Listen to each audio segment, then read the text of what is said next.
The diner was quiet. Just a few other tables were full. I had a view all the way to the back of the restaurant, and I noticed a couple sitting in a booth tucked around near the restrooms. They were both on one side of the bench seat, snuggled up close. No food on their table, just drinks. But what caught my eye was the fact that they were totally making out back there. Not that I was judging. Hell, I'd made out with girls in that back booth plenty of times. It was a good place for it. Hidden enough that you probably wouldn't get in trouble as long as you quit when Joe or one of the other waitresses walked by. But out in the open enough to make it fun. The guy was leaning over the girl, so I couldn't see much. Not that I was staring, but it was hard not to glance up a few times. That dude was definitely getting a blowjob later. Kinda wished I was getting a blowjob later, but I was still pretty gun-shy after Shelley. Wasn't up for jumping into something with a girl right now, no matter how casual I kept it. Joe brought 2 plates to their table. I couldn't see the couple, but I assumed they'd quit the makeout session to get their dinner. My phone buzzed in my hand. Cooper. Where you at? Me. Rays. Cooper. Done for the day? Me. Yeah, you? Cooper. Yep, Mom fed me. Leftovers? Me. Always yes. Cooper. Cool, bro. See you at home. Dinner at Ray's or Knott's? I never said no to leftovers from Mrs. Miles. Cooper's mom was an amazing cook. Joe brought my salad, but before I could start eating, the couple at the back table caught my eye again. They were no longer sucking face.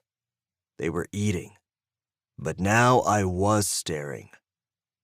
My fork hung over my plate, dangling from limp fingers. I didn't know the guy, but the girl? That was Brynn Miles. Brynn was Cooper's younger sister, the baby of the family. She was almost 6 years younger than me and Cooper. I'd known her since she was born. She'd recently turned 21, and she'd been off at college for the last couple of years. In fact, I thought she was still going to college, so I had no idea what she was doing here. Of course, I didn't pay much attention to Brynn, so for all I knew, she was moving back. Or here for the weekend. Except, what day was it? It was a Tuesday, so shouldn't she have been in class? Or going to class tomorrow? Who the fuck was that guy she was with? And why the hell did I care? Brynn wasn't just a baby. She was Cooper's baby.